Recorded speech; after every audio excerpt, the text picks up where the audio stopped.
The issue of plastics is, I think, a pretty significant one. Again, there's been a lot of bipartisan interest.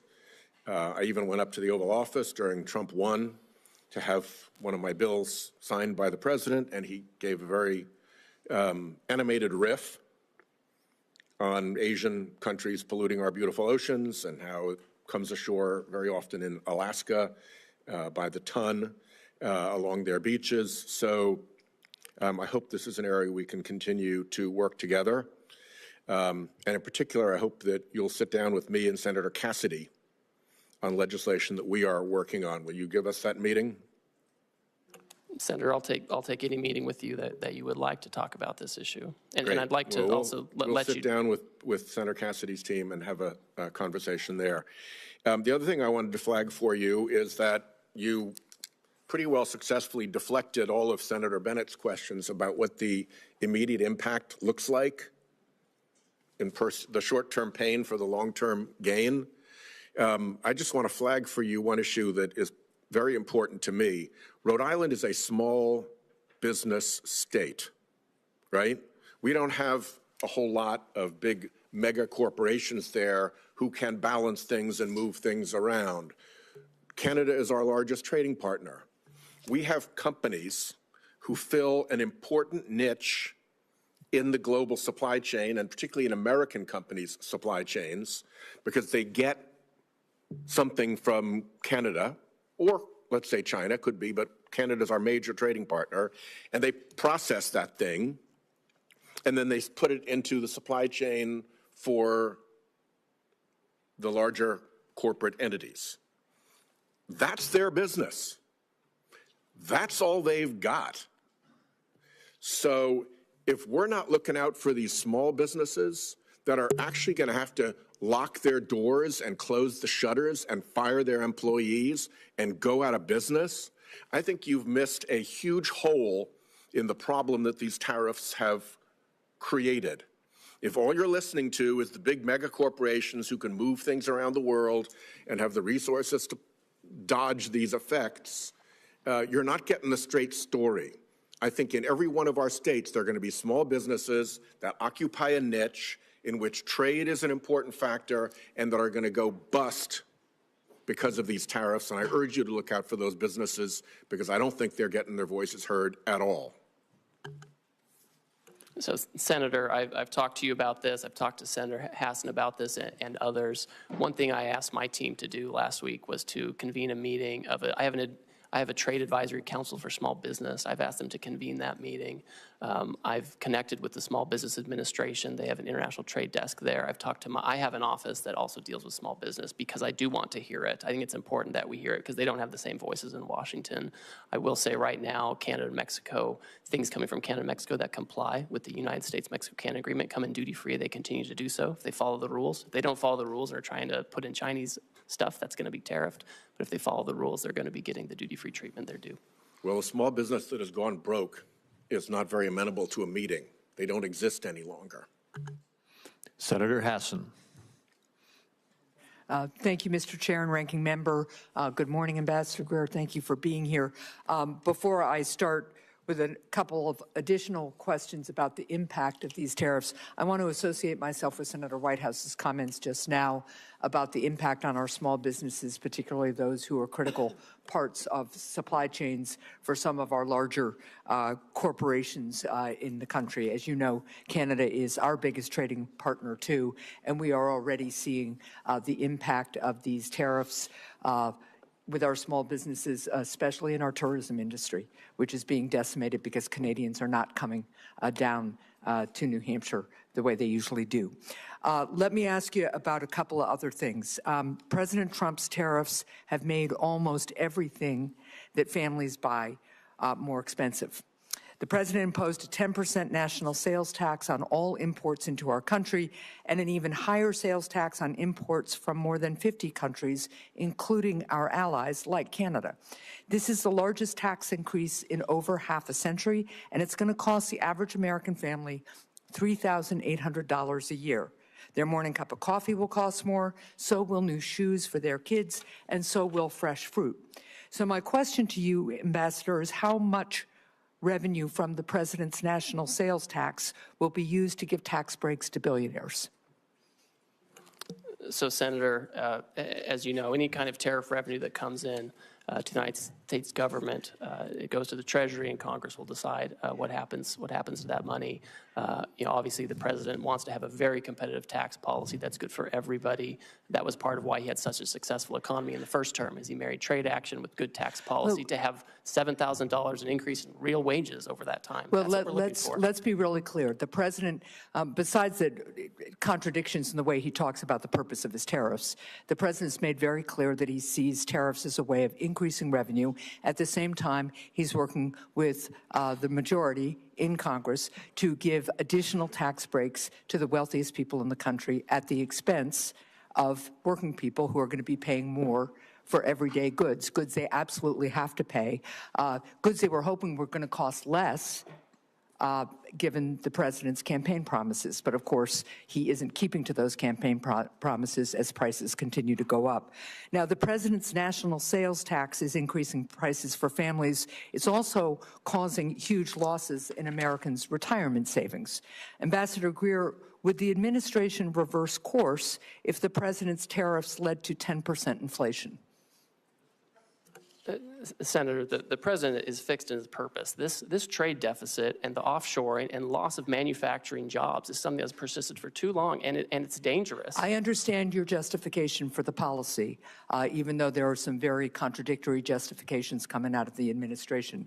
But my question is, what's the inflation rate where you guys would reverse course? 10% inflation that I just asked you about, that is higher inflation than we saw at the peak of the COVID economic crisis. But you aren't going to say here today that you would reverse course even if you created inflation as high as we had at the peak of the COVID economic crisis. I think the most serious inflation we saw was during the Biden administration. When we did tariffs in the first term, inflation went down. I just don't. It's not going to be a one-to-one. Inflation about how much money you're putting into the supply. Well, let's just be really clear that the Trump administration is here today to say that even if inflation hits Americans' pocketbooks at 10% because of these tariffs, then the Trump administration is still going to go charging ahead. So, Ambassador, would the administration reverse course if the president's tariffs caused a 50% stock market crash, which would hurt Americans' retirement savings even more than they've been hurt in the last 10 days or so? Senator, the fundamentals of the economy are so strong. We had 228,000 jobs last month. We have 9,000 additional manufacturing jobs from the month before. Your answer is even if the stock market crashes 50%, which is how much the stock market crashed in the Great Recession, you're not going to say here today that you would reverse course even if you crash the stock market and harm retirement savings as drastically as happened during the Great Recession in 2007. Senator, your hypotheticals are not consistent with the history we have seen with the use of tariffs. My hypotheticals are based on the fact that a lot of Americans are looking at their 401ks today and wondering how much of a lifestyle change they are going to have, or whether they're going to be able to retire when they plan to, because of the recklessness and haphazard nature of the Trump administration's imposition of tariffs. Nothing was thought out about this. This has been a haphazard, incompetent effort, and it's showing. Thank you, Mr. Chair. Thank you. Senator Cassidy. Hi, Mr. Greer. Thank you for being here. When I speak to my rice people and my shrimp people back home, they say that the tariff barriers and the subsidies by other countries for those products are so much that it is putting some of our shrimpers and some of our rice people either out of business or in incredible financial binds. And so the fact that the president is attempting to address these as well as the non-tariff trade barriers is incredibly important. Let me first say that. But I also hear from my producers that the mean tariff being selected to apply to a country may not account that for rice, for example, the tariff is much higher for that particular product, and that it is not adequate to address that which is taking place. Any thoughts on that, and how can we have something more particular for products which are really over tariffed? Yes, thank you. And I appreciate that concern, and the tariff rate applied to many of these countries, again, was a countrywide rate. It wasn't product specific. My sense is if countries come to us and they expect to have some kind of a different plan, they will need to change these things, right? And they will have specific products, specific barriers that they would have to address, right? Or else, the president, again, he's fixed his purpose. He wants to see production back here. He wants to see our agriculture producers doing well.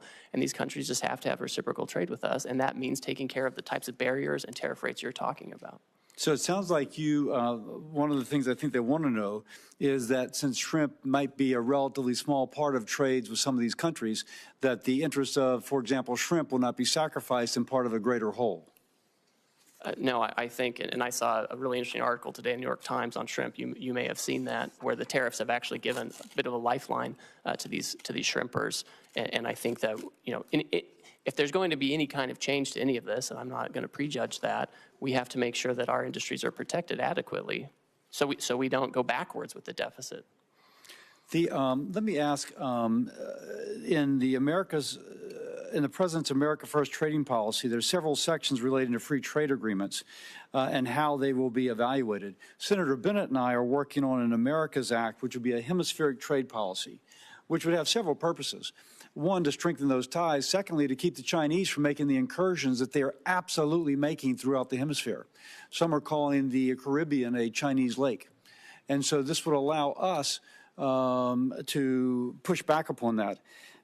Can you share anything regarding the analyses of the free trade agreements we have within our hemisphere, and then specifically on countries like Argentina who would like an FTA with our country?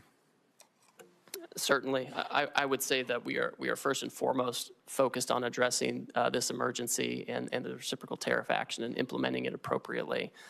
With respect to relations in the hemisphere, any kind of trade arrangements with these trading partners, I think, need to be coupled with strong rules about third countries. What I don't want is a situation where these countries are using, their export platforms to incorporate content and goods from, China or other Asian countries, where we have a real issue with our deficit and offshoring of manufacturing. I would expect any kind of changes to these arrangements to be accompanied by changes in rules of origin to ensure that the United States and U.S. workers are really benefiting from these agreements. So nothing from an FTA in general, but the specific of where it's being used to circumvent the intent of the FTA is the concern of the administration. Yes, that's certainly a huge concern. And again, the president wants to see factories back here. The most certain way to not have a tariff is to build your factory in the United States. If people want to use other countries and insist on that, then we want to make sure that they're not using that to arbitrage for higher tariff jurisdictions to use them as an unfair export platform. Let me ask you this. Louisiana has some of the largest ports in the nation by tonnage. And all the commodities going from the Midwest flow through my state going out to the world. Earlier, USTR proposed imposing like $1 million for every vessel built in China. And I'm told that if the Koreans have a fleet of 50 and 5 of the ships are built in China, then the $1 million would apply to all 50, not just to the ships that are built in China. Now, that would clearly impact a ship coming to the United States to offload. If you will, impact my ports and the ability of our goods throughout the nation to move through the Mississippi. Is USTR going to hang by that or considering modifying that? Can you kind of give us any idea about that? So to address the lack of shipbuilding in the United States, USTR's proposed actions are just those. They're proposed actions. They're a series of potential remedies that could be used to incentivize shipbuilding in the U.S. They're not all going to be implemented. They're not all going to be stacked. We've asked for a lot of input, and we've had a hearing on that. We've collected comments. We've reviewed it. I've met personally with certain stakeholders during that time period, and I think the president will look very carefully to make sure that we have the right amount of time and the right incentives to create shipbuilding here without impacting our commodity exports. Okay, thank you. I yield. Senator Cortez Masto. Thank you, Mr. Chairman. Ambassador, as USTR's Chief of Staff in the first Trump administration, you oversaw the negotiation of the U.S.-Mexico-Canada agreement, the USMCA, and the renegotiation of the Korea-U.S. Free Trade Agreement, the KORUS. President Trump signed both of these agreements. He called the USMCA a colossal victory. and chorus, a historic milestone. And yet, with President Trump's new blanket tariffs, he is ripping up these agreements with our allies that we negotiated with. Why would any country want to do business with us, much less negotiate a trade deal, if we don't even honor our ongoing agreements? So, Senator, we are the consumer of last resort. These countries have to sell here. They have, many of them, especially in Asia, have built their entire economies around exporting to us. They're very dependent on it, and that's part of why we have this huge trade deficit. With USMCA, those parties continue to enjoy duty-free treatment for many of the products that continue to comply with the rules that were set out 5 years ago. There's a big concern, Senator, that we did not have adequate other protections to stop the flow, particularly of like autos into the United States. But there was a process for you to renegotiate that agreement this year. We talked about that in my office. Isn't that correct? That's correct. And it wasn't to do these blanket tariffs, correct? What we have to address is an emergency, Senator. That's true. And you should be honest. At least as you sit here, as you were in my office, be intellectually honest. Now, let me just ask this, because this is also true. And I so appreciate my Senator Lankford asking this. Time matters. How long did it take to negotiate that agreement, the USMCA, that you were part of? We did it at breakneck speed. We did it in about 2 years. 2 years. And now you're telling us you have nearly 50 countries coming to you, approaching you to enter in a negotiation. And you think that you can do that overnight? India. Man, you're pretty superhuman here, if that's the case. So let's be realistic.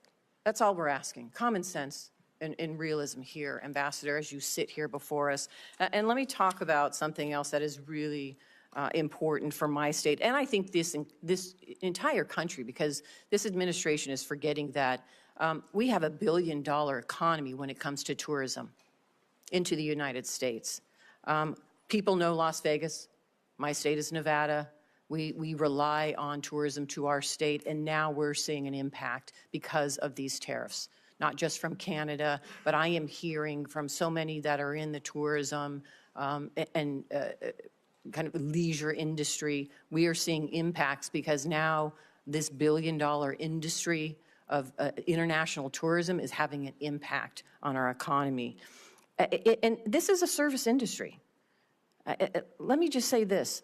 I'm kind of offended by your testimony today that says we must accept self-inflicted economic pain, and I quote you by saying, to become an economy based on producing real goods and services. What does that mean? What does that mean to my service industry and every service industry across this country that relies on tourism and travel? That is the backbone, really, of part of our $1 billion economy. What do I tell them? That they just have to suck it up? That they're not really part of this real services? That you have another idea for the jobs that they should engage in? What do I tell them? Oh, Senator, of course those are real services. The So what are you doing what are you doing about the impact of international tourism and now these blanket tariffs having a negative impact? What are you doing to address that? The whole sentence, Senator, said that we need to get away from government spending as funding our economy and financialization, and we need to move to real goods and services, including the tourism you're talking about. So it's what are you doing to important. impact the negative impact of tourism right now? Well, one thing I'll say is we can't have the status quo, right? I keep hearing that we should have, essentially what I'm hearing is we should have the status quo. We should keep the $1.2 trillion trade deficit that Biden left us with. I'm asking you, and I don't think that's adequate. What are you doing in this administration to address now the impact that you're having with these blanket tariffs, not targeted tariffs, blanket tariffs, on international tourism that is a big impact to our economy? What are you doing to address that?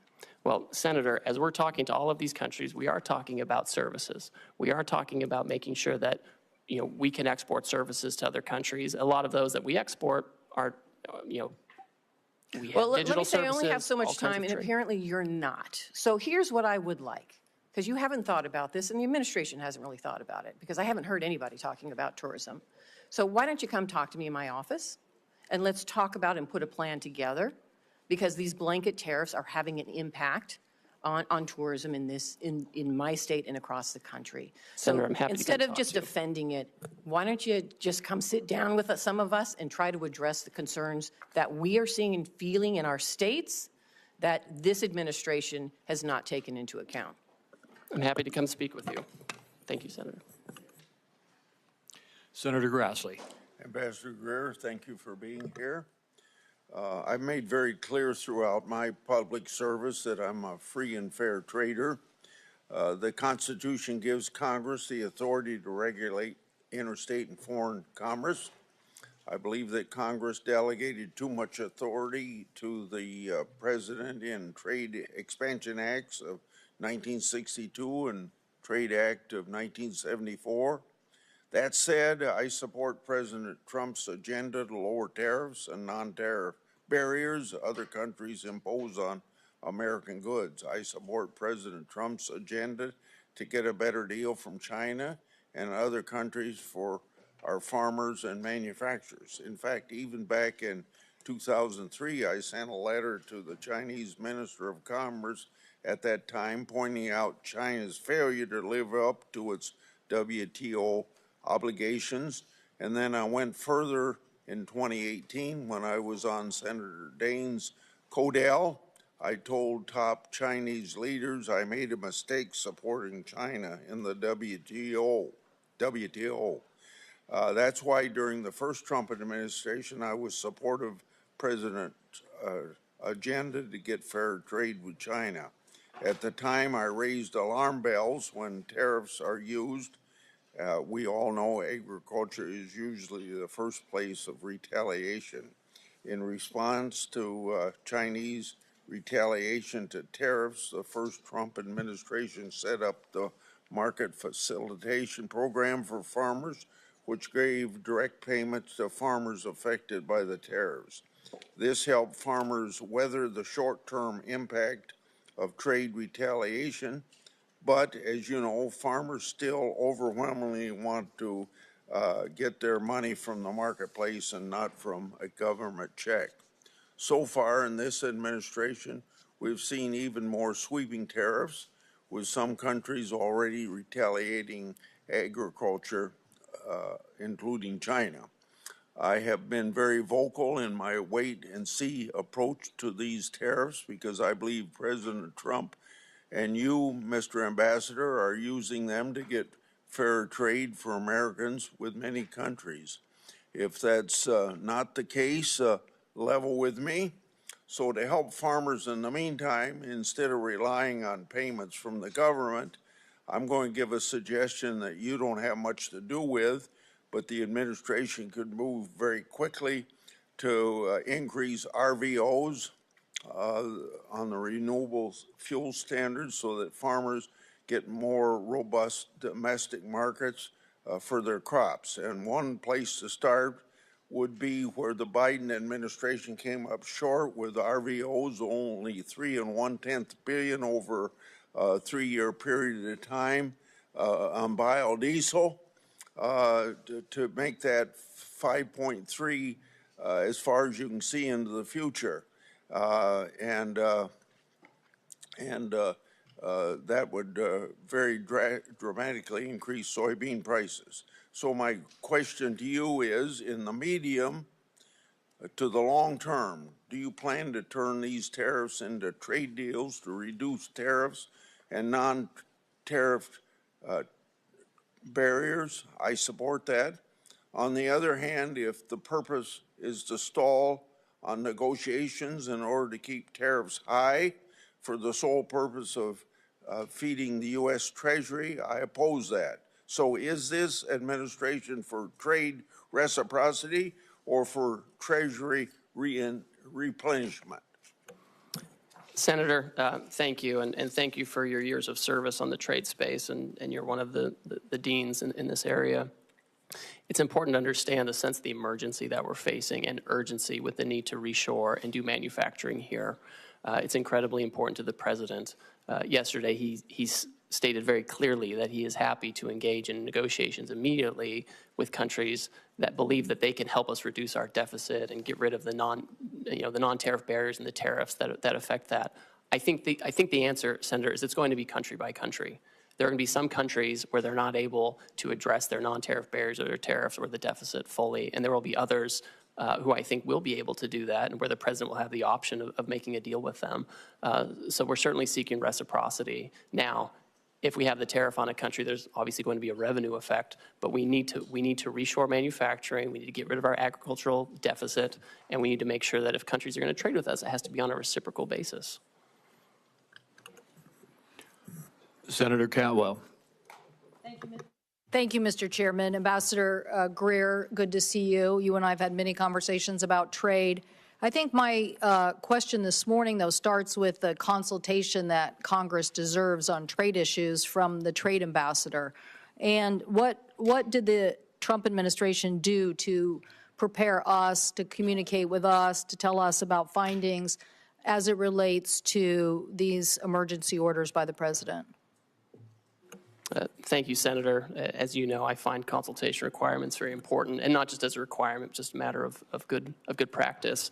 Our staff, the USTR staff, in the past 2 months that we've been in office, have had over 200 formal engagements with staff on the Hill, obviously here in the Senate, also in the House. The day of the reciprocal trade announcement, we had our staff also up here briefing your staff. And we also had the president issue very publicly his America First trade policy memorandum, which specifically said that he was going to look into the trade deficit and the possibilities of tariffs. So we've wreaked havoc on the economy by having one of the largest drops of the market. We have people's 401 in panic. We have retail organizations like the Retail Industry, National Retail Federation, American Apparel Industry, Outdoor Association, Consumer Technology, Computer Communications Industry, Main Street Alliance, Small Business Majority, all anxious, asking us to do something, and you're saying, well, some people passed some notes to staff.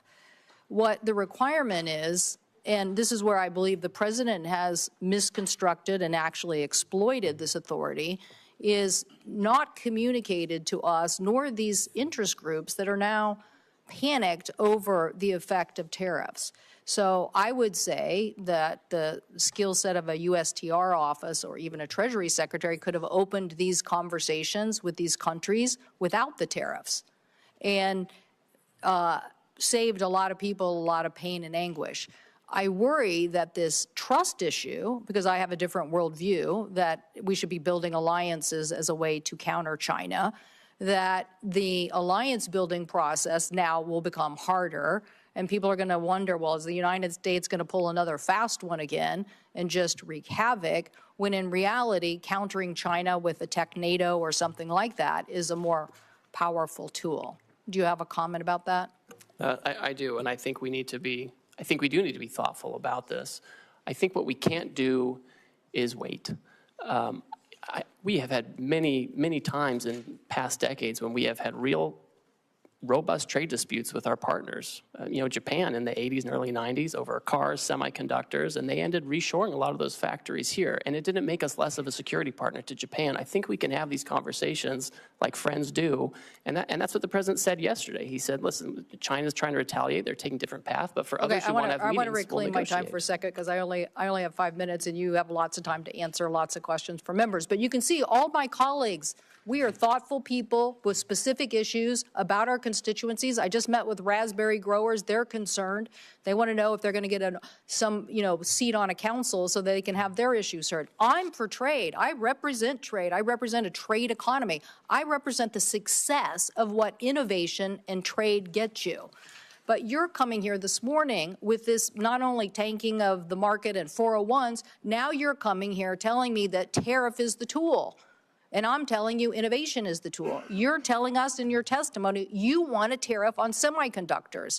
I'm saying that the last administration and this organization here passed the CHIPS and Science Act so we could reshore semiconductors here in the United States. So you're not going to win the innovation economy by tariffing semiconductors and reshoring that.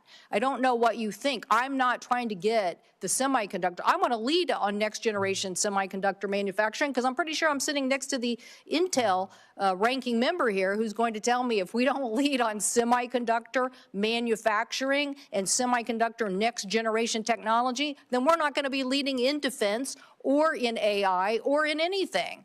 So I want to innovate my way to that future, and I want to use the alliance power of different countries to force China and other people to follow us instead of this berating of the American consumer who has to pay the price for this policy. Thank you, Senator, Mr. Chairman. TSMC has announced a new announcement where they're going to have more investment here in the United States so they can make those things here and have that innovation. Thank you, the people who voted for the CHIPS and Science Act in the past administration. Thank you for that. We are going to lead on innovation despite this administration. Senator Warner. Well, Ambassador Greer, it's good to see you. And let me, first of all, completely agree with Senator Cantwell. I mean, I just don't get it. You know, the fact on semiconductors, while you gave a small exemption, you didn't exempt GPUs, you didn't exempt lithography equipment, you put a huge hit on Taiwan, where we need collaboration with the TSMC. I'm baffled. I mean, you're gonna hear from me what I'm sure you're hearing from most of us, incredulous about, I think, probably the worst economic policies that I've seen in my lifetime. You know, and the data reflects that. You know, a global tariff of 10 to 50%, on almost every worldwide country. Although, I will note from my Republican colleagues, you'll be probably glad to know that Russia didn't get a tariff increase. Yeah, I believe that when all these global tariffs go into effect, I think most of them as of midnight tonight, tariff rate will be approximately 23%, highest since 1909. I believe that'll translate into the largest tax increase since 1968. We've seen the numbers of about $4,000 per family cost. Since Inauguration Day, more than $11 trillion has vanished from the market, and I will acknowledge that we got a little blip today, but I just talked to one of the senior folks in Wall Street, and he described today's market as a good day in hospice. I wouldn't use his name because, you know, there are no good days in hospice, but that's kind of how I feel. And again, I know you guys are supposed to know more than all of Wall Street, but you know, when every firm says, you know, we're going to see increased chance of recession, you know, and I've met you, Ambassador Greer. You know, I think you're a smart guy, but I don't think just because this is the way Donald Trump wants the world to be for the last 40 years that he can simply will it into happening. In my state, the Port of Virginia accounts for $124 billion in trade. That amounts to about 500,000 jobs. Those are all up for grabs now. We got 800,000 small businesses in Virginia. These tariffs are going to wallop them. I had last week a guy in from a local brewery in Alexandria. The owner's name is Bill. He's got a triple whammy. He gets his Pilsner from Canada. He gets his bottle caps from Mexico. He gets his kegs from Germany. So already, even in advance of these all kicking in at midnight tonight, he's laid off 10% of his staff. Even if the president flips on all this, he's not bringing folks back. I mean, candidly, I had another guy in from who makes bourbon and sells a lot to Canada. He thinks it'll be a cold day in hell before the Canadians start buying American bourbon again, simply because our trust relationship has been broken. So I guess the first question I want to give, I'm trying to figure out what would be a question that maybe folks haven't asked. Let me ask you on this one. Australia is one of our strongest allies. We have the AUKUS relationship, which is key to their national security. It's key to our industrial base, so we can continue to build subs. Terribly important. Interesting thing with Australia is we have a free trade agreement with Australia. We don't have tariffs. We even have one of the few industrial countries, we have a trade surplus with Australia. So Ambassador Greer, can you explain to me how it helps America's national security or our trading balance when we have, and I loved your fancy Greek formula, which was basically bad math on steroids formula, how with a trade surplus, with this strong relationship, Australia got hit with a 10% tariff as well?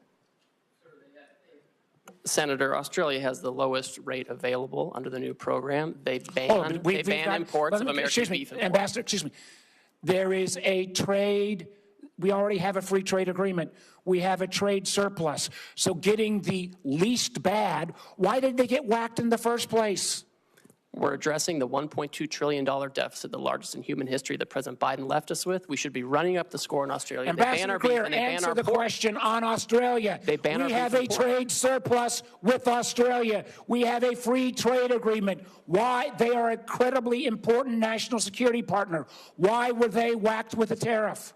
Senator, despite the agreement, they ban our beef, they ban our pork. They're getting ready to impose measures on our digital companies. It's incredible. With your Greek letter formula, the fact that we have a trade surplus. We have a global tariff on everywhere. We're trying to address the $1.2 trillion deficit that Biden left us with. I think that answer, sir, you're a much smarter person than that answer. The idea that we are going to whack friend and foe alike, and particularly friends, with this level is both, I think, insulting the Australians, undermines our national security, and frankly makes us not a good partner going forward. The lack of trust from friends and allies based upon this ridiculous policy that goes into full effect at midnight tonight is extraordinary. I go back to what the market believers believe today is happening. A good day in hospice. I'm afraid if we keep these tariffs in effect, we're looking like an economy that will be in hospice. Thank you, Mr. Chairman. Senator Daines. Mr. Chairman, thank you. Ambassador Greer, welcome to Capitol Hill. I share the President's determination to end these unfair trade practices, whether they are tariffs or non-tariff barriers. I hope we can avoid an all-out trade war. A trade war will mean higher prices for the American consumer, because I think we could do a little thought exercise at the moment. Who pays these high tariffs? In the short, medium term, it will be the consumer. It'll be the consumer. And so I'm worried about the inflationary effect. I'm worried if there is a trade war, that we're going to have markets shutting down for American farmers, ranchers, and manufacturers. I'll give you an example of that here in a moment. But I'm encouraged because the President's announcement has gotten the attention of a lot of countries. I was encouraged to see Kevin Hassett this morning talking about negotiation occurring, looking at President Trump's latest posts on Truth Social, the fact that we've got Koreans now coming to the United States, literally dispatched to engage with us to lower these barriers, tariff and non-tariff, the Japanese, and some 70 countries now that want to come and work and address the issues of the barriers for American companies, American producers doing businesses in their countries with 95% of the world's consumers outside the United States. Critically important. So this is very encouraging. I think that's in part why we're seeing the rebound today in the equity markets, because there's hope that these tariffs are a means and not solely an end. And if that's the case, I think we're on a really good path with this kind of tough position we're taking to actually solve some of these problems in barriers in trade that have been lingering for decades. And President Trump is taking bold leadership to address it, and I'm hoping for a good outcome. My hope is this is a sign of things to come, that these countries will offer major concessions and make historic trade deals with President Trump. Ambassador Greer, I encourage the administration, encourage you to use this opportunity to secure better terms with our partners, with our allies, to protect and grow American jobs, to grow access for our American farmers, our ranchers, our manufacturers, and American families. 3 weeks ago, I was in Hanoi and met with General Party Secretary Do Lam, the highest-ranking official in Vietnam. And then I went to Beijing and met with high-ranking Chinese officials, including the Premier Li Qiang. I carried President Trump's America First message directly to these leaders. I spoke with Premier Li Qiang and demanded that China stop the flow of the fentanyl precursors into Mexico, the United States, and Canada. I raised concerns about developments related to the expiration of registrations for beef processing plants here in the United States and some non-science-based barriers which has impacted Montana and U.S. beef exports. I want to remind you that in 2017, I went to China. I carried some steaks from a Montana rancher, Fred Wacker of Miles City, Montana. We met with the premier. In fact, I had one of your predecessors, Rob Portman, then the senator from Ohio and a former USTR, with me. I had Senator Barrasso with me, Senator Kennedy with me. And as a result of that meeting, 30 days later, they lifted a 14-year ban on U.S. beef imports into China. Let me talk about what that has meant so far. This is the largest beef export market in the world, is now China. For U.S. producers of beef, in 2021, we shipped $1.6 billion of beef. Keep in mind, the 2017 number was $31 million. It was $2.1 billion in 22, $1.6 billion in 23, $1.6 billion in 24. But here's the concern. That's been shut off now in the last 3 weeks. March exports of beef to China, U.S. beef, declined 92%. So the valve is shut right now for U.S. beef producers. My question is, what can we do to hold China's commitment to U.S. beef and other ag imports, which are so critical right now for U.S. producers? Thank you, Senator, and you've always been a leader on this, and I appreciate that.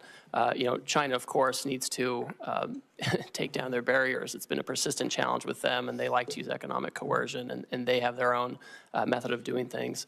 But my hope would be is that they turn back on this course of action. I think President Trump is focused on making sure we have the right program in place, that we're dealing with partners who are going to be respectful and achieve reciprocity with us.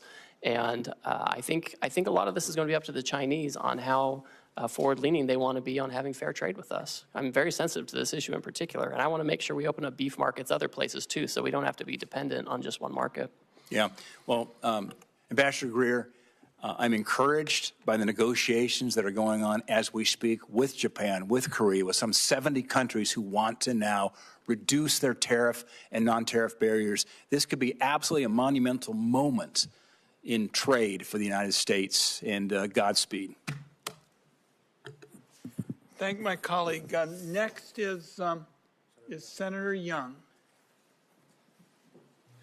Good to have you here, Ambassador Greer. And let me just begin by commending you. You've been very accessible as we've tried to get some clarity on exactly trade policy and where we're headed and how we expect counterparties to move and all the rest.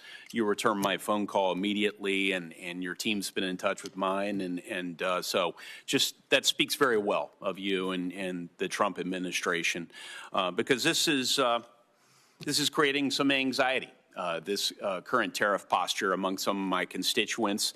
On balance, I would say most of my constituents are supportive, and they recognize that some turbulence might be required in order to end up in a better spot and reset trade relations.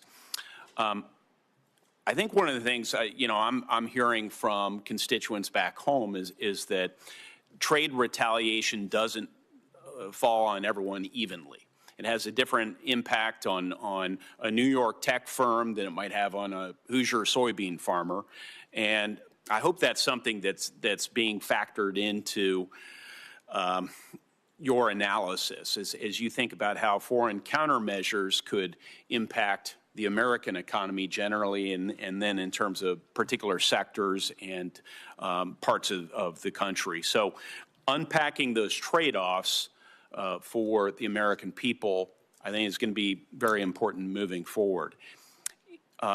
In Indiana, rural communities and export-driven manufacturers oftentimes feel the consequences, and they feel the consequences first. So, Ambassador Greer, is USTR actively mapping out which sectors and regions are going to bear the brunt of certain retaliatory measures and thinking about contingency plans? So, Senator, thank you for your concern. And I know this is something that we all watch. I watch it very closely. The president watches it. Whenever there's any kind of announcement of proposed retaliation, we look at it very closely. We look at the tariff lines. We look at what might get hit.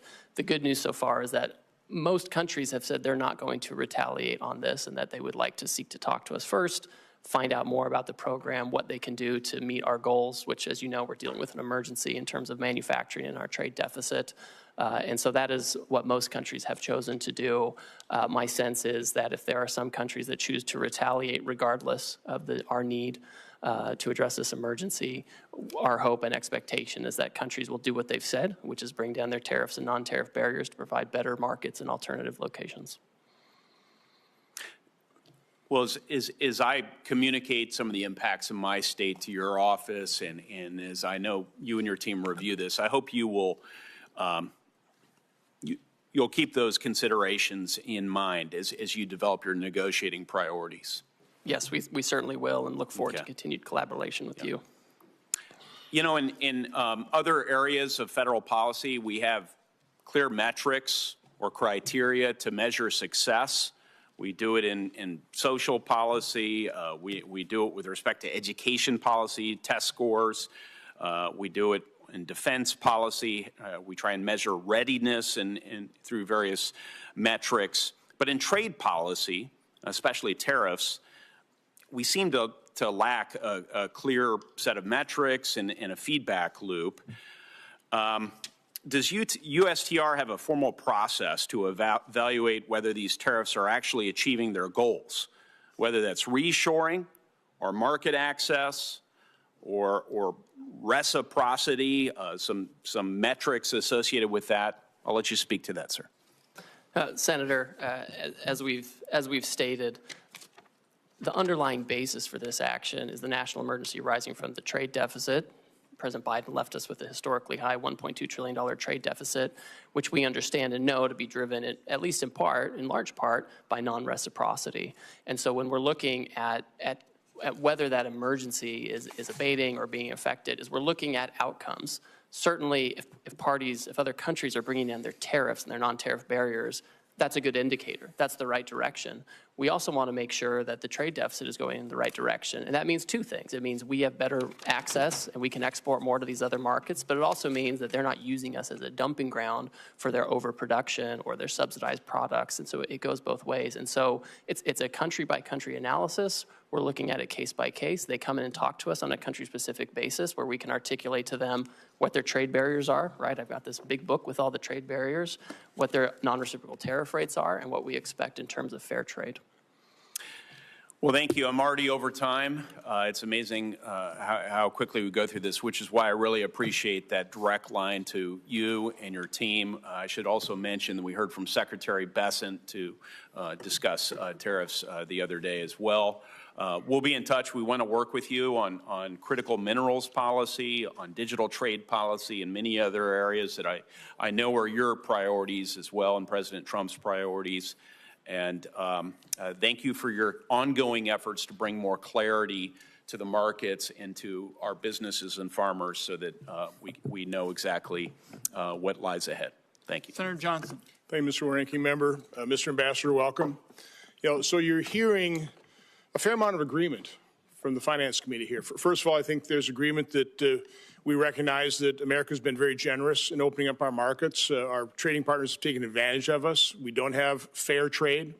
But I think you're also hearing that our constituents rely on trade, and they're going to be harmed by it. So I handed you 10 case studies, and by the way, for the 10 that were willing to go public, probably got another 50 that were concerned if they went public that they may not get the exclusions. Now, I'm somewhat disappointed to hear that the exclusions of some of these things are being ruled out at this point in time. They're very specific situations that I think you ought to consider exclusions for, because I don't often agree with the members on the other side of the aisle, but in many cases here today, particularly when they're expressing concern about small businesses in their states, I'm hoping you're very and I hope you and the president are very sensitive about companies potentially going bankrupt by these actions. Again, we want fair trade, but I hope you recognize, tariffs are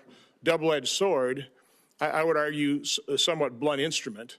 A question I have for you, there's no doubt that we have offshored some very crucial products, pharmaceuticals, high-end semiconductors, rare earth minerals. Do you have a list of what those products are that we must, in some way, shape, or form, reshore? Thank you, Senator, and I appreciate the communication we've had, and I've received your letters, and we'll take a close look at those to make sure we're incorporating feedback as we develop the policy.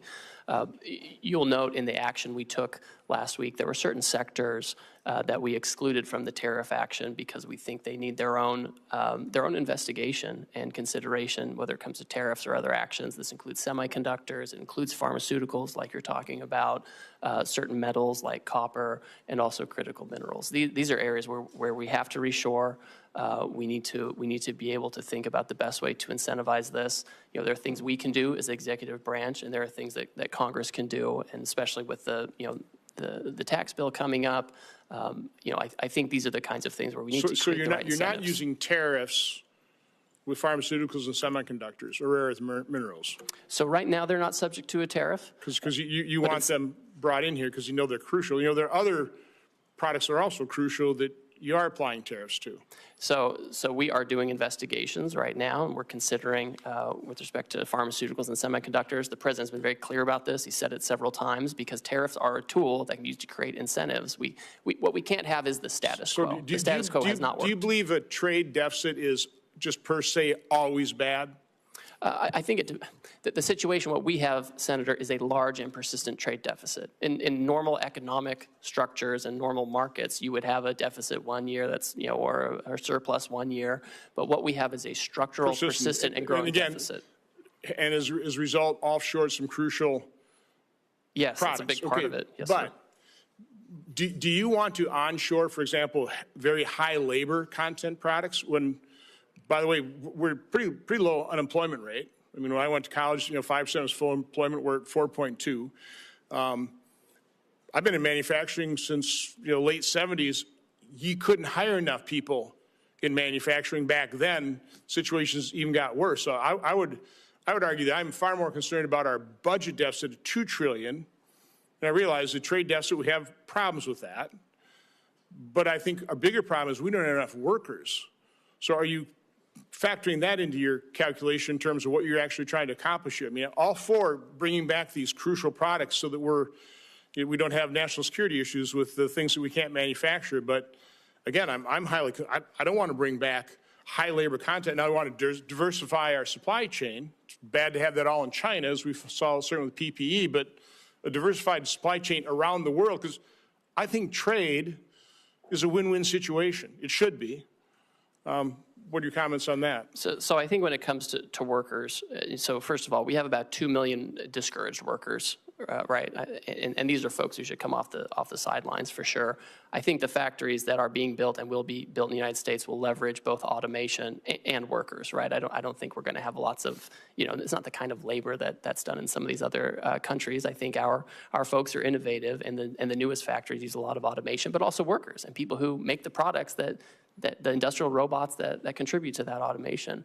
But I mean, I think we need to be in a situation where we have production here, right? We need to think not just in terms of quarterly earnings, but in the next century, and how do we set up the American economy now? How do we deal with the emergency now to make sure we can produce far into the future? Again, I would ask that these case studies be entered in the record, and I just really ask you and the President focus on the products we actually need, as opposed to using this broad instrument. There's going to be an awful lot of collateral damage. People are already feeling that pain, so I hope you're sensitive to that. Without objection, and Senator Tillis is next. Thank you, Mr. Chairman. Ambassador Greer, thank you for being here. Back in the 90s, I was in management consulting, and there was a new platform that came out that promised to transform the business industry, ERP. Some of the early attempts at implementing the system proposed an alla prima approach. Let's do it all at once. Let's change the plumbing out, let's get it all in, get it done, rip the Band-Aid off. It proved to be hugely unsuccessful. There were a lot of very visible projects, and the industry decided there needed to be a methodical sort of prioritization of what parts of the business needed to perform better sooner, and how do you layer onto that a comprehensive strategy. It looks like we've got a novel approach here in terms of an alla prima approach. I'm not a trade expert, and I'm not going to question it at this point. I do have a question about, at the end of the day, the other thing in management consulting we like to focus on is this concept of one throat to choke. In other words, when you're finally taking a look at a strategy, someone has to own it, and you can't say that it's the president or the vice president. So my first question to you, in this scenario, the decision maker who decided the alla prima approach, who has obviously had to have spent time anticipating what we saw in the markets and some of the pushback, I'm assuming this all got gamed out, because it's a novel approach, it needed to be thought out. Whose throat do I get to choke if this proves to be wrong? Well, Senator, you can certainly always talk to me, but are you at the tip of the spear? Well, I'm at the tip of the spear for certainly. Did you propose the alla prima approach? So, first of all, I would push back, Senator, just a little bit on this. For now, we've excluded pharmaceuticals and semiconductors to take a different kind of approach. So let me get and to we've another excluded question. USMCA. Section 232 and 301, we know particularly Section 232 is still on aluminum. Section 301 is Chinese imports, where there's no other provider. I overheard you say that maybe, or I thought I heard you say in response to another question, that for the near term there won't be any exclusions. Is that true of China, where they have said the U.S. is unilaterally bullying and completely groundless and they're going to fight to the end? Are the 232 and 301 tariffs exclusions on the shelves until we get to a reasonable agreement with China? I'm just trying to answer a question that I have several people in North Carolina asking. So the president, again, is the final decision maker on all of these things, and he has directed that there not be exclusions or exemptions. There will not be any exclusions on steel, aluminum, or any products that are only manufactured in China for the foreseeable future until China determines what the end is, because they said they're going to fight to the end. Again, I'm just trying to communicate questions that I've asked, so there will be no exclusions. Yes. I won't waste your time asking for them. That's the main reason I wanted to ask the question. So again, I'm just trying to get my head around the logic of an alla prima approach, and I'm waiting to be, I'm waiting to see it be successful. But it just seems like we've decided to begin a trade war on all fronts, and that's okay if the person who thought this through has an answer for why you go after partners that we have a very long storied relationship with. Maybe we give some developing countries a break because we're trying to actually get their economies functioning, make them look to the West versus to Chinese investment. So it just seems like I'm getting my head around the alla prima approach. I'm not condemning it because I'm not a trade expert, but I still, at some point, and I understand that you are the trade rep, so if you own this decision, then I'll look to you to figure out if we're going to be successful. If you don't own the decision, I'm just trying to figure out whose throat I get to choke if it's wrong, and who I put up on a platform and thank them for the novel approach that was successful if they're right. But here's what I'm really worried. I'm not going to ask any more questions. I'm just going to tell you, every time we talk about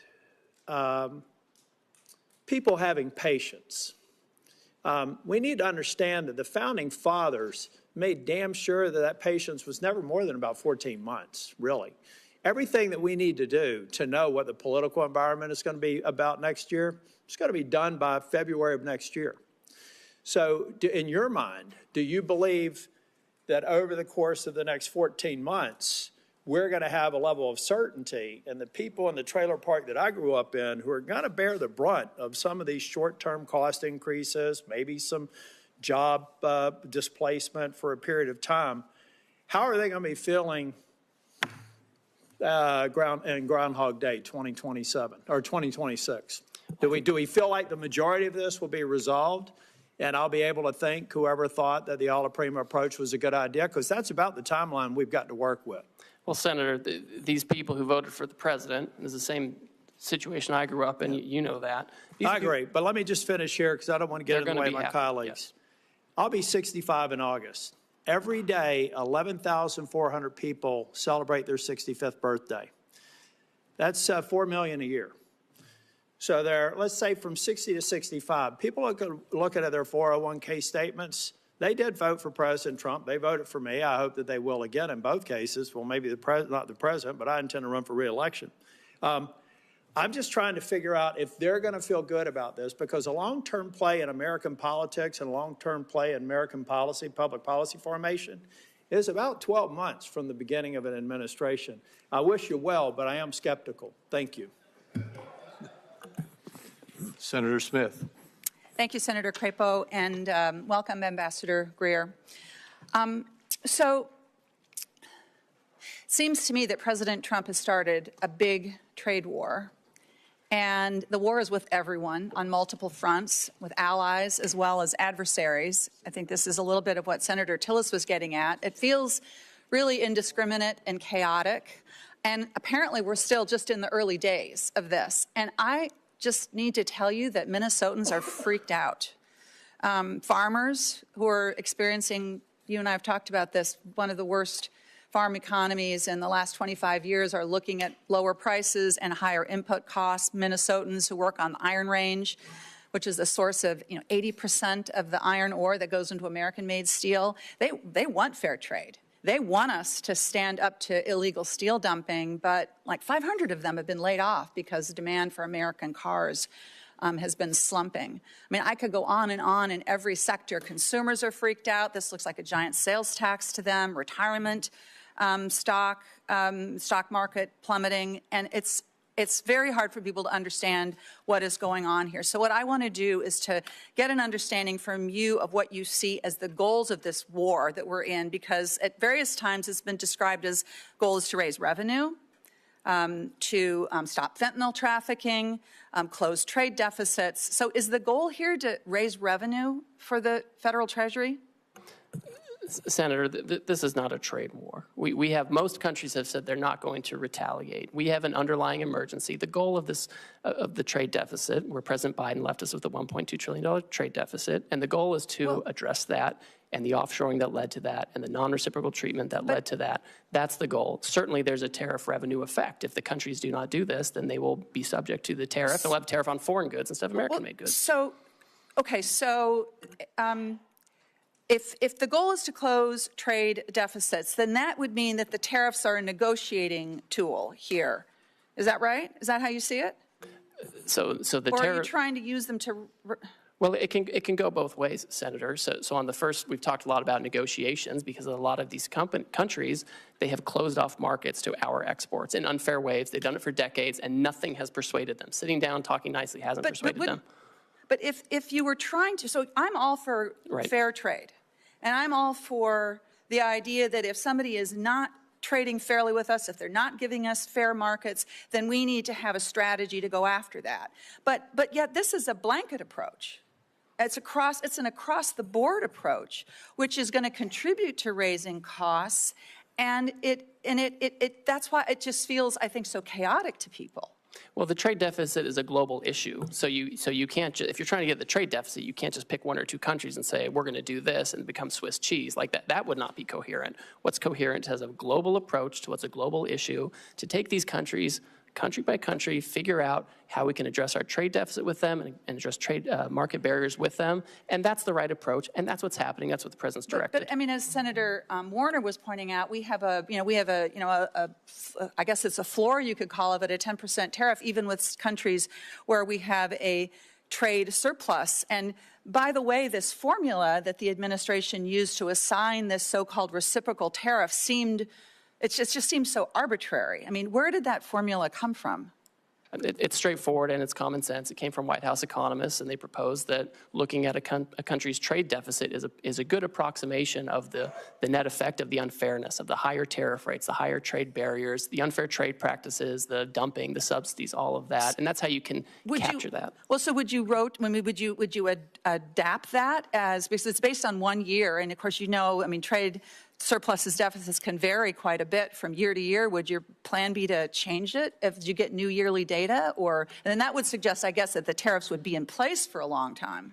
Well, we need to assess. Again, I think it becomes country by country. We have the baseline 10% to make sure there's no arbitraging of different jurisdictions. And I mean, all these countries that are subject to the highest rates, most of them have already come to talk to us about how to get it down. I mean, we have to take this step by step. We have to take it country by country to address these issues. The status quo just won't work anymore, and we can't do it piecemeal. I'm not arguing for the status quo, Ambassador. I'm not arguing for the status quo, but I am questioning the rationality of this policy that is it's so chaotic, and it seems so arbitrary. Again, it seems so internally inconsistent because, for example, if your goal is to onshore manufacturing, something that I think many of us on this side of the dais believe strongly that we need to be making things in this country again, but then that would suggest that these tariffs need to be in place for a very long time because what capital wants is consistency and stability and predictability. Yet at the same time, the administration seems to be arguing that we would be, waiving some of these tariffs if we could somehow magically negotiate, 50 new trade agreements with 50 different countries. I know my time is up here. I wanted to ask you a question about trade adjustment assistance, which I will follow up as a question for the record. But again, I think that my constituents are freaking out here, and I understand why. Thank you. Senator Lujan. Thank you, Mr. Chairman. Thanks for holding this hearing. Now, Mr. Greer, it's been less than a week since President Trump started this, what I'll describe as a reckless tariff war. It certainly feels that way. Families are seeing higher costs. Businesses across the country are hurting, and we've seen one of the worst drops in the stock market in over 35 years. Do you believe that there's currently higher costs a week after the president put these tariffs into place? Senator, we haven't yet seen how those costs are going to be allocated between the foreign producers and their importers here. We haven't seen the data on that yet. Do you believe businesses are hurting a week after President Trump put these tariffs into place?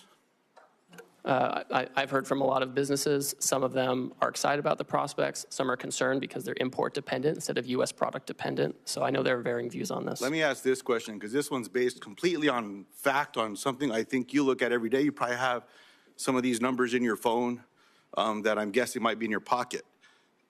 Have we seen one of the worst drops in the stock market in over 35 years? We've certainly seen volatility. Have we seen one of the worst drops in the stock market in over 35 years? I think, and Senator Warner talked about this. We'll move on. If you don't want Well, I know everyone's concerned about Wall Street, and I'm just concerned about Main Street and getting these jobs back, Okay, let's talk about Main Street, Mr. Greer. Last time you were here, I asked if President Trump's trade war would hurt New Mexico businesses and families. You dodged my question. You told me, quote, I can't guarantee economic outcomes. When I pressed you, you told me that you want me to, quote, you asked me to, quote, hear from me on what the impacts of these tariffs are. Well, Mr. Greer, I'm here to tell you today New Mexicans are hurting. I understand why you would not guarantee that New Mexicans wouldn't be hurt, because you probably knew what I thought then that we now see today, that this is hurting people back home. Now, I want to ask you the same question again. Yes or no, will President Trump's tariffs harm New Mexican businesses and families?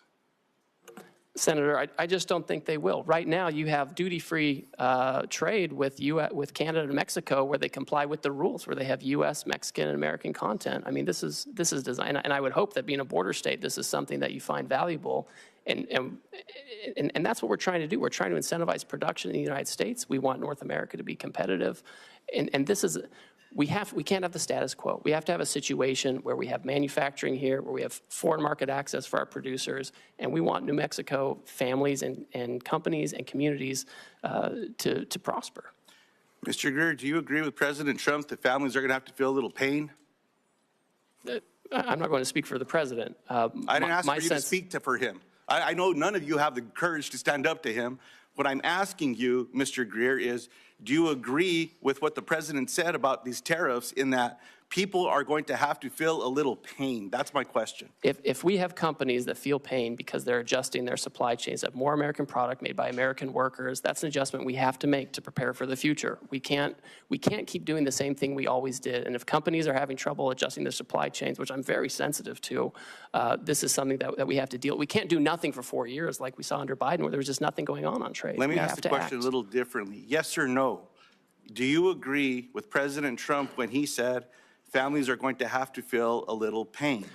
Of course, I agree with the president. Thank you very But I much. expect that the Look, jobs we see for Mr. Greer, I manufacturing is appreciate- going to far I'm short outweigh on time, anything. sir. So Yes, look, sir. economists are predicting that Trump's trade war is going to cost American families about $4,000 per year. I disagree with your assessment now and agreeing with Donald Trump that families should feel pain. When I asked you about the economic impact of families back home, you said, no, they're going to do great. Things are going to be wonderful. New Mexico should be appreciative of all these things.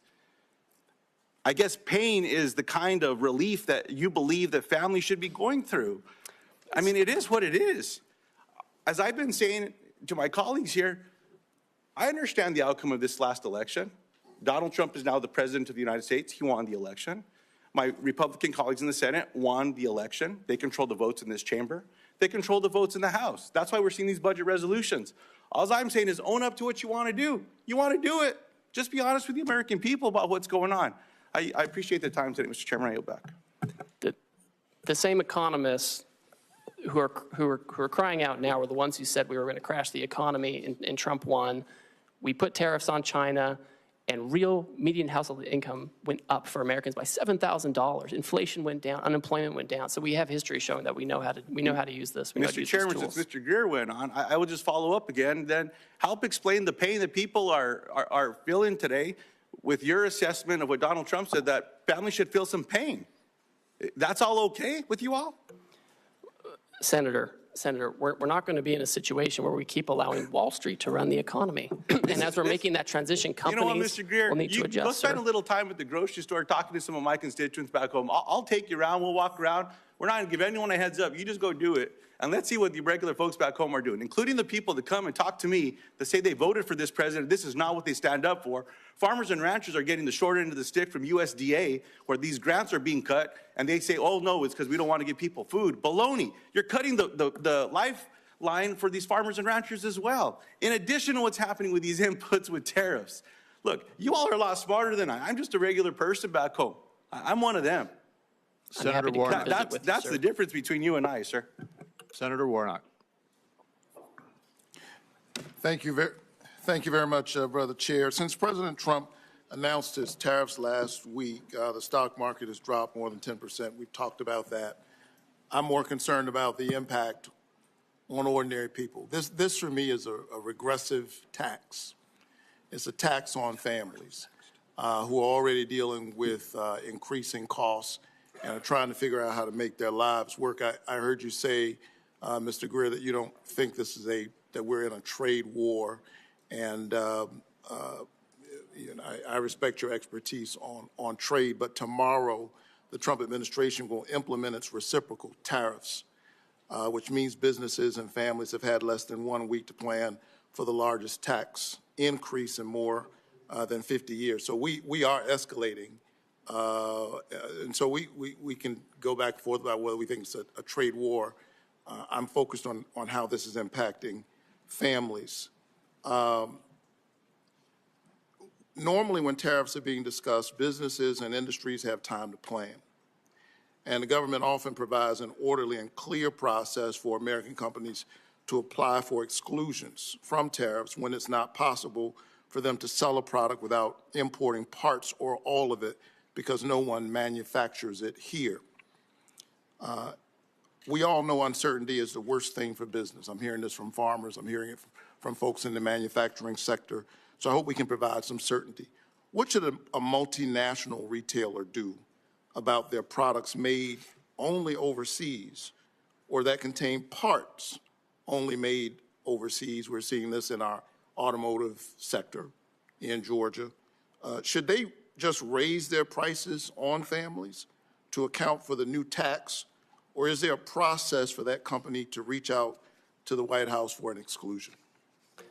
So, Senator Warnock, The Section 232 on autos is a Commerce Department action. One thing they've done is they have said that they would be willing to give some kind of a credit for U.S. content in parts and components, and they can approach the Commerce Department about this. It's not a decision I'm making, but I know that this is one alternative. I'm mindful, when I hear this, obviously we're sensitive to these dynamics, but it just reminds me that we lost 5 million manufacturing jobs over the last 20 years, and that's part of the reason why we're in this situation now, and we just have to bring those back. So it's important to bring them back now before the situation gets worse. But the question is, what do they do? Do they pass that price on to consumers? Well, what we've seen is Ford and GM, for example, have announced actually that they're giving discounts. That was the big news last week. Last Thursday, they'd be giving discounts going forward. These companies often are going to figure out how they allocate costs among themselves, and it rarely gets down to the consumer in one-for-one basis. So the company might figure it out, I think, Well, they can approach the Commerce Department to talk about the credits. Let me go smaller. Last week, my office met with Angela Hawkins. She's the founder of Bamboo, a small business in Atlanta that sells bamboo-based sleepwear and sheets, particularly for people with severe and sensitive skin allergies like her husband. Angela's products are made overseas because you can't really find bamboo fabric made in the United States. What should Angela do? Pay the new tax, raise her prices, and risk losing customers? Or is there a process for her to apply for an exclusion from the Trump White House? So, Senator, the president has said that in connection with this action, he's not going to have exclusions or exemptions beyond what's in the program already for certain products. So she'll just have to figure it out. She'll have to work with her business partners and find about sourcing, and she'll have to either raise prices and risk customers. Basically, is the answer, right? Because she can't get bamboo here. It will depend on the tariff rate. Every country has a different rate, and some are much lower than others, and so they're she might even go out of business. Let's go even smaller. Early estimates show that President Trump's tariffs will increase the cost of goods by $3,800 for an average American household. Many critical baby goods like cribs and baby gates are produced abroad or made or have foreign-made components. I went through this not long ago as a parent of young children. For an expecting family in Augusta, Georgia, who may now see a 50% price increase for that stroller or car seat, what is the process for that family to apply for a White House exclusion? I guess if the business owner can't get one, they can't get one either, correct? So there's not an exclusion process. That's right. So they would just bear the cost. Well, I think the studies you're talking about, the economists, they got it wrong in Trump 1. They said there was going to be inflation because of tariffs, and it went down. So when I hear them now saying the same thing, I just don't trust what they're saying. And that's, the fact of history shows that it's not a one-to-one. The highest inflation we ever saw was under Biden for housing and education and healthcare and all of these things. And it was, and I don't know where everybody was then when that was skyrocketing by 20%. What if their child is potassium deficient and now bananas are more expensive? Last I checked, we don't have the climate to grow bananas in the United States. Who should that family reach out to the White House for an exclusion for that price hike on those bananas? Well, again, as we've discussed, there's not an exclusion process. I think we've waited too long with the status quo. I know people want the status quo. They want the trading system that Wall Street likes, but we can't have it anymore. So here you and I agree. Nobody wants the status quo. This economy is not working for working families, for ordinary people. And I would submit that what the President did last week in such a reckless and sudden way is adding even more pressure on these families. Thank you so much. Senator Warren. Thank you, Mr. Chairman. Donald Trump is single-handedly driving this economy off a cliff. With no evidence to back him up, he's claimed emergency authorities to slap new tariffs on nearly every product we import from nearly every country. But Congress has the power to reverse these tariffs, and we should do so immediately. Tariffs can be a tool to help build things in America, but Trump has slapped tariffs on, then off again with no rhyme or reason, and the uncertainty about the long-term rules makes companies far less likely to invest in manufacturing or jobs here in the United States. If Congress doesn't stand up to Trump, economists predict a recession before the end of the year. And Fed Chair Jerome Powell says we're in a real danger of, quote, both higher unemployment and higher inflation. Translation, Trump's tariffs will push millions of workers out of jobs and push prices up at the same time. So, Ambassador Greer, we've heard a lot of conflicting statements about whether these tariffs are here to stay, how many more rounds of on-off we're going to do. So let me ask the question from a different perspective. Ambassador Greer, we lost 700,000 jobs each month in the last recession. If 700,000 Americans lose their jobs, will the Trump administration suspend these tariffs? Senator, I think the economists who are making these projections, who often are in favor of fully unfettered free trade, are the same ones who said in the first Trump term that putting tariffs. Greer, I Ambassador something that's Greer, going to happen, let me just Senator. stop you there. I'm not asking about projections. I'm asking if the numbers show that 700,000 people have lost their jobs because of these new tariffs that Trump has slapped on. Will the administration reverse course and lift those tariffs? Senator, that's not going to happen. We've lost 5 million manufacturing jobs over the years, which is the number I'm most worried about, and we have to get those jobs So back. I take that as a no. Let me try another one. Moody's says that if the Trump tariffs remain in place, we will definitely plunge into a recession, which will ultimately cost 3.5 million Americans their jobs. So, Ambassador Greer, if Trump's tariffs push 3.5 million people out of work, will the Trump administration reverse course and lift those tariffs? Senator, the Wall Street analysts are wrong. They never want to have any kind of I'm not change to the asking status if they're quo. right or But that's who wrong. you're quoting to me, I'm giving Senator. you a number. If the number is 3.5 million, if it never comes to pass, you don't have to worry about your answer. But if 3.5 million people lose their jobs because of these tariffs, is the Trump administration prepared to lift them? Right now, this minute, we're working on negotiations with countries who believe they can achieve reciprocity with us and get their trade deficit down. And that's the emergency we're focused on. There's not going to be a situation where years from now we've lost millions of jobs. Let me try one more time.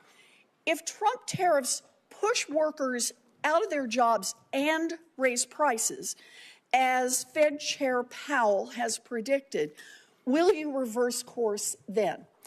I think also with respect to Chairman Powell, who I don't know personally, but I know the president makes decisions on trade, and he rarely takes advice from Chairman Powell on this. We found in Trump 1 that you could put tariffs on China and you could make it work and have lower income, lower unemployment, lower inflation, and increase real median household income over time as we reshore. And that's what we have to do, Senator. What I'm hearing you say is that no one can hear a rhyme or reason to why the tariffs are off again, on again, off again, on again.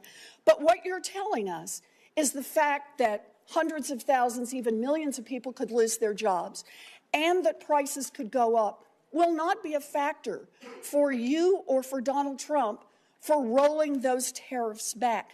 Look, if Republicans are serious about protecting American jobs and fighting inflation, then they can join Democrats right now to pass a resolution to fix Trump's reckless tariffs. This economy is teetering on the edge of collapse. We have the power right here in the Senate and over in the House of Representatives to take this authority away from Donald Trump. We can get this voted on. Senator Wyden and I have already are about to introduce the bill to do that. And if Republicans are serious about not playing the red light, green light with tariffs, but instead about protecting our economy, our families, our jobs, and keeping prices low, then Republicans should join us on that. Thank you, Mr. Chairman. Senator Welch. Thank you. You know, there's a place for tariffs on China. Targeted tariffs make some sense. What is being rolled out and the way this is being done is so destructive and so reckless and so irresponsible that it's creating nothing but economic chaos, uncertainty, and suffering for a lot of people. These are really disastrous for Vermont. I just want to go through this question of how do these roll out? You did not set, as our trade representative, the tariff rates on all of these countries that were on display when the president announced them, right? Senator, the president made a decision on how he wanted to have the tariff set, and the economic cabinet advised him on that. Right, but you did not set like the 50% rate on Lesotho. I personally didn't, no. Yeah, can you explain how that makes any sense? So the way that the methodology works is the emergency we're talking about is premised on the trade deficit, which we think is well, I'm trying to explain the methodology, Senator, if you want to hear it. This has got to get concrete, because this has real impacts on everyday people. So the rhetoric about what the goals are when the rollout is so in conflict with achieving anything other than economic downturn, how did the 50% rate on Lesotho be decided? So when you have White House economists who assess the trade deficit. But you had no role in it? Well, I certainly had a role in it. Everyone was advising the president on how to do this. Tell me why I came up with 50% for Lesotho. Well, I'd like to tell you, Senator. So when you look at a country's trade deficit, we believe that captures some of the unfairnesses, and you have to have a uniform methodology. You can't be arbitrary or capricious. I'm going to keep going, because Lesotho does diamonds, and, I'm happy to talk more to you about the methodology. There is, I mean, my sense is there is no methodology. I asked ChatGPT, and basically they came up with some formula. Well, that's not true. Well, here's how it looks. Donald Trump just got fed up and said, what the heck, we'll just go with this formula that makes no sense. Number two, the issue of these tariffs. Now, the phone is ringing off the hook at the White House from countries wanting to get a break, right? They want to talk about how to have reciprocal trade with us and how to get that deficit down. That's right. So here's the structural issue that is really alarming to me, and I hope to all of us.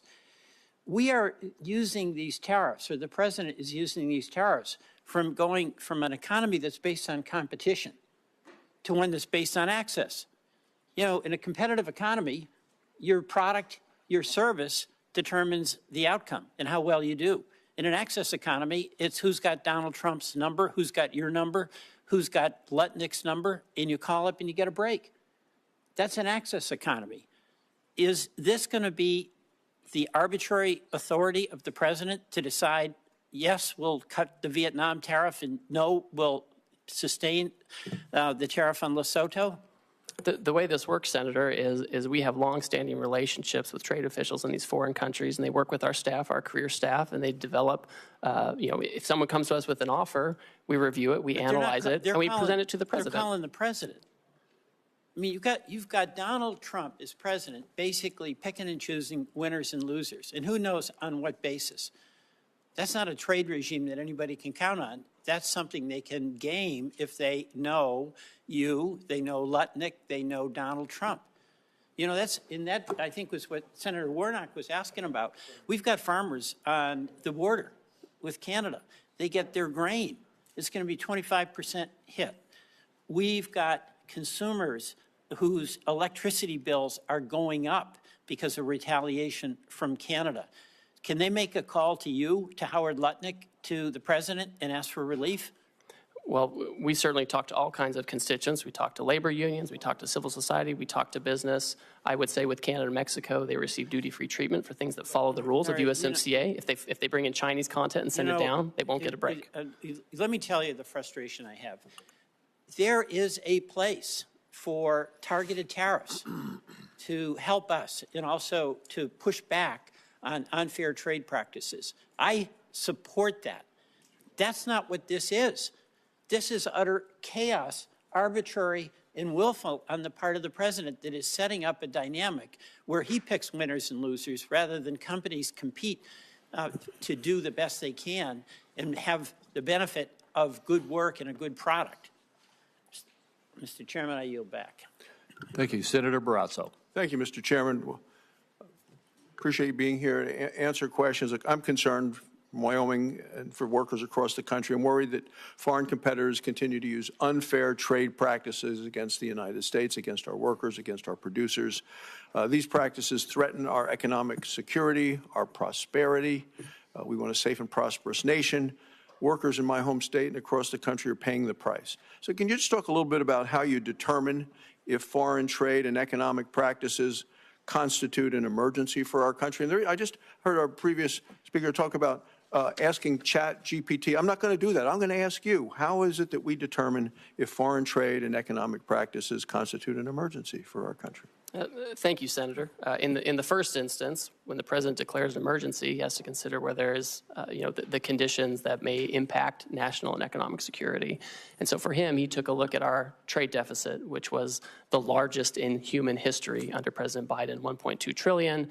And we looked at what the effect of that was. And it includes loss of 5 million manufacturing jobs, loss of 90,000 factories, loss of competitiveness with China in advanced technology. And then we looked at what are some of the causes of the trade deficit. And certainly there's currency manipulation, there's other currency factors, but also non-reciprocity in trade, barriers overseas, whether tariffs or non-tariff barriers that keep us out, unfair trading practices like dumping and other things that push things into our market, or subsidies, or state-directed economies. And so those are the things we look at. And then when you move to the countries, obviously it's common sense to have a baseline to make sure there's no cheating and that we can get at the deficit broadly based, and then to have a higher rate for those who have who pose the biggest challenges in terms of the trade deficit and unfair practices. Thanks. Could I ask you about nuclear fuel? And, for decades, America led the world in uranium production. Today, there's virtually no commercial enrichment capacity. We're dangerously dependent on imports from other countries. Congress took a strong stand by banning Russian uranium imports. We're now seeing a troubling shift with increased uranium imports coming from China. And we think it's the uranium from Russia going to China, which they then sell to the United States. So we've simply replaced one adversary with another. This poses to me a serious threat to our national security, to our energy independence. Wyoming has the resources and the workforce to revive American uranium production. But what we know is that subsidized foreign uranium from China and from Russia threatens to undermine our domestic industry. Well, you're going to support efforts to end uranium imports from China as we continue to try to build our U.S. nuclear supply. Senator, I'm happy to talk to you about that and the best way to implement that kind of action. Great. Market access for Wyoming beef. Our ranchers are seeing what you recently did, what the president has recently done, and say it's about time. I know you heard a lot about market access today. Just specifically discuss market access for American beef. It's our #1 cash crop in Wyoming. Our ranchers produce some of the highest quality beef in the world, yet our beef faces significant barriers in key foreign markets. So I do appreciate your office's efforts to document the numerous barriers that unfairly block American beef exports. For example, Thailand imposes a 50% tariff on American beef. The European Union's numerous, quote, Green Deal restrictions limit market opportunities for our ranchers. Australia's barriers prevent the sale of a safe, high-quality American beef. They've sold $29 billion into our country. We can't sell a hamburger there. So Wyoming beef producers have felt the direct impact of these unfair trade practices, and I say it's our #1 cash crop. What steps do you see being taken now to open new markets and ensure fair access for our beef around the world where we've been blocked? So, Senator, as everyone knows, we have a lot of countries coming to talk to us right now who want to have more reciprocal trade, get their trade deficit down. And obviously part of that is making sure we have access for products like beef, making sure we're exporting products like beef. I've talked to the Australians about this issue. It's always surprising because they're a great partner for us globally. This is a big issue with them. Southeast Asia as well. These are things that are on our list when people come to talk to us. It's something we've recorded for years, and we expect countries to change this. Great, thank you. In terms of critical minerals, we sit on vast deposits of critical minerals in Wyoming essential for our national security. Our state has significant reserves of rare earth elements. Are there some trade initiatives that you're taking right now that are going to pursue to counter China's dominance in the critical minerals world, both in terms of production as well as refinement? Yes, well, I know, for example, this is at the Commerce Department, but I know they're considering whether they need to take some kind of an action and looking in a potential Section 232 investigation of critical minerals to know, how we can get that here, how we can get processing here in our near abroad, how to make sure we're not dependent on China for those things. Thank you, Mr. Chairman. Senator Blackburn. Thank you, Mr. Chairman, and thank you for being here today. I know you have had a busy week, and we appreciate that and appreciate what the President is trying to do for the broader economy. And, of course, it is encouraging to hear that we have 70 countries that are coming in to negotiate tariffs, and some of those non-tariff barriers that have existed. So we're grateful for all that work. I do want to ask you about some of the foreign governments using bogus environmental regulations to really sideline American businesses. And the EU's new deforestation regulation is a great example of this, imposing excessive reporting requirements that would shut out Tennessee pulp and paper producers from foreign markets. And also, we're seeing some of these foreign governments actually seize U.S. assets under false pretenses. And last year we had a company, Vulcan Materials, which declined to sell its Mexican port to the government. So armed forces came in and took control of that, citing environmental licensing requirements. And this is a pattern of regulatory abuse, and it keeps our companies out of the global market. So how are you working to protect these U.S. businesses and to deal with these foreign governments who are weaponizing their bogus regulations to restrict the market access? Well, Senator, I always find it troubling when countries use these kind of measures as a protectionist measure. Our companies, whether they're making here and exporting or going elsewhere to produce in other countries, are always the cleanest and most responsible, always. And we should always have the best treatment under those kinds of regimes. So with respect to the two examples you noted on the Vulcan issue, I've raised this personally with Mexican trade officials. And with respect to the EU forestry regulation, my understanding is right now it's a little bit on pause while they themselves look at it and take a second look. And I talk to my counterparts in Europe frequently, and this is something where I want to make sure that they're treating us appropriately under this law, not discriminating against us. That's wonderful. If I could get in writing from you an update on the Vulcan port issue, that would be helpful also. We're happy to do that, Senator. Thank you. I want to talk about digital trade because President Trump really has shown great leadership when it comes to digital trade. And that was a part of the negotiations on the USMCA. And it really gave us a very robust and ambitious digital trade chapter. And the provisions, including cross-border data flows and data localization, are critical to facilitating strategic U.S. initiatives across a broad range of industries. And we have an opportunity now to build on this digital chapter. So, and I think that could really pave a way to add other provisions on critical issues such as AI, such as quantum computing that we are dealing with. So how could you use this digital trade chapter that we have in the USMCA to expand that globally as we look at negotiating new trade agreements? Well, I think it's important to understand that our companies, our digital trade companies, are the most competitive in the world. They're the most effective in the world. And what we don't want is a situation where they are retaliated against or they're discriminated against such that their Chinese competitors actually take up market share. I mean, that would be a disastrous situation. And so as countries come to us and want to talk about how to have more reciprocal trade or better trade actions, I would expect that we want to make sure that they're not discriminating against our technology companies. And we want to make sure we have a level playing field so we can have the appropriate market access that we want, and whether we do that in formal trade agreements or just in commitments from these other countries. Well, and as you know, digital trade is important to Tennessee. Yes, so we're looking forward to that. Non-tariff barriers are something that get mentioned quite a bit as we are talking to companies. I know Vietnam has several non-tariff barriers, and we've seen this in the USTR's National Trade Estimate report. And we had a record high deficit with Vietnam in 2024.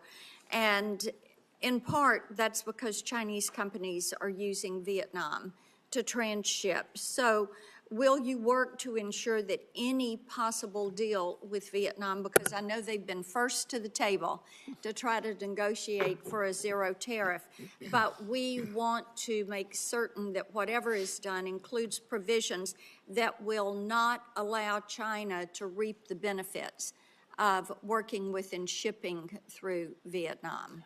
I agree with you 100%, Senator, whether it's Vietnam or others, if they think they're going to have some kind of different rate, it can't be one that gives preference to a third country like China, where they can just take advantage of it or use it to circumvent what we're trying to do. I agree with you 100% on this point. Well, thank you for that. Thank you, Mr. Chairman. Thank you, Senator Sanders. Thank you, Mr. Chairman. Mr. Greer, thanks for being here, and I enjoyed our conversation in the office last month. Let me begin by saying, as I suspect you know, that I am not a great fan of unfettered free trade. I helped lead the effort when I was in the House against NAFTA and against permanent normal trade relations with China. I will never forget a visit that I made to the Macadillo area in Mexico, where I saw brand new factories and literally Mexican workers living in cardboard boxes. And the result, of course, was the loss of hundreds of thousands of jobs, good-paying jobs in this country, transferring them to Mexico where people work for horrendous wages. That is the type of trade policy which I detest. But I want to move to an area to talk about the legal basis of what President Trump has done. President Trump said, Mr. Greer, that he had no choice in terms of Canada, and I live 50 miles away from the Canadian border. He had no choice but to bypass Congress and to impose an emergency 25% tariff on Canada to stop, quote, the massive, end quote, amount of fentanyl and, quote, the millions and millions of undocumented immigrants coming from the northern border. Unfortunately, that's a lie. The truth is that the U.S. Customs and Border Protection reported just 43 pounds of fentanyl was seized at the Canadian border last year, representing just 0.2% of the total. Now, we could agree that 1 pound of fentanyl is too much. But if 0.2% constitutes an emergency, my guess is illegal drugs are coming in from every country in the world. And that gives the President of the United States incredible power to determine tariffs. Further, he said he talked about millions and millions of undocumented immigrants coming from Canada. In fact, last year there were 24,000 people, not millions and millions. First question, really, we can argue about tariffs, but why does the president have to lie all of the time in order to make his point? So, Senator, I would just refute that when the president is talking about the nature of the emergency we have. I mean, Could you talk a little bit closer into the mic, please? Certainly. Senator, I would just say, I think you need to look at what the president issued in terms of the order for the legal basis for what we're doing, right? I mean, the president very rightly hit on this issue of fentanyl migration coming from northern southern borders, and it's a real emergency. Drugs are a real emergency. 0.2%. You can then argue illegal drugs come from every country in the world. If you declare that as an emergency, you're giving the President of the United States unbelievable power. Let me go on that point. Let me mention to you what you probably know. 7 Republicans have joined a number of Democrats on legislation reasserting Congress's ability to play an active role in trade and tariffs. That, on the Republican side, was led by Senator Grassley. And he said, and I quote, "For too long, Congress has delegated its clear authority to regulate interstate and foreign commerce to the executive branch, et cetera, et cetera." He wants to reassert Congress's constitutional role and ensure Congress has a voice in trade policy, end of quote. In the last 2 weeks, all we have seen is reports in the newspaper. Congress has not had 1 ounce of authority in determining tariff policy. Do you think Congress should be completely left out of the process? Or does the president have emergency power to do anything he wants with regard to tariffs? Senator, my staff has had over 200 meetings with congressional offices in the past 2 months to consult. The president's been very transparent about what he wants to do on tariffs. Congress delegated a law to him to take this action. Mr. Greer, you can have all the meetings you want. You and I had a nice meeting. But at the end of the day, the president did exactly what he wanted to do without any discussion, formal discussion with members of Congress. He could make recommendations to Congress, that's for sure. Do you really think that he has the power under an emergency degree to reorder the trade world, global trade policy, without any input from the United States Congress? Sir, Congress gave him this law where if he determines a national emergency, he can take appropriate action to regulate imports. That's what he's done. And you think it's a national emergency that 0.2% of fentanyl coming from Canada constitutes a national emergency?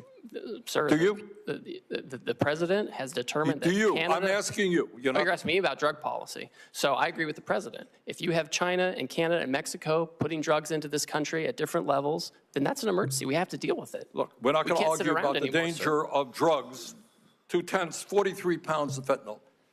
On that basis, the president can declare an emergency with any country on earth and take unlimited power. That's called authoritarianism.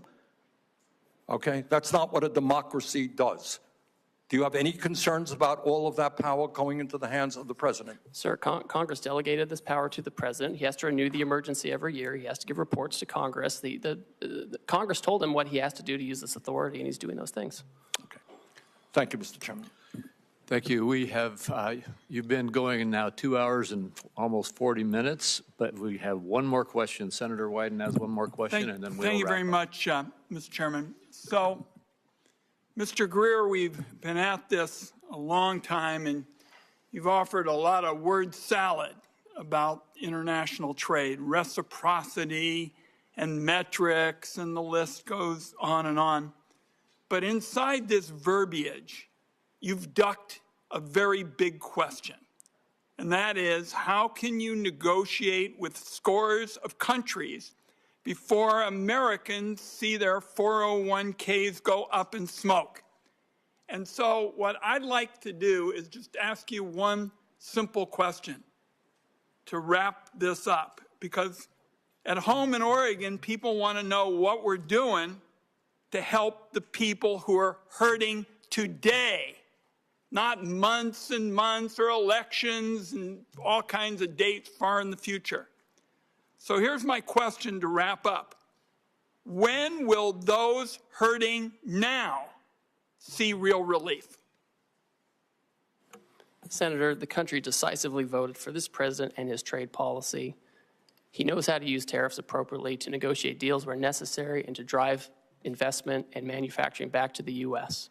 And that's what we're doing. He was successful in his first term in using it. Real wages went up, and that's what we're doing now. And we're working around the clock to make sure we can do that. Mr. Greer, I gave you a chance to respond to the question, and what you said wasn't accurate. Nobody disputes that the president won the election up here on the dais.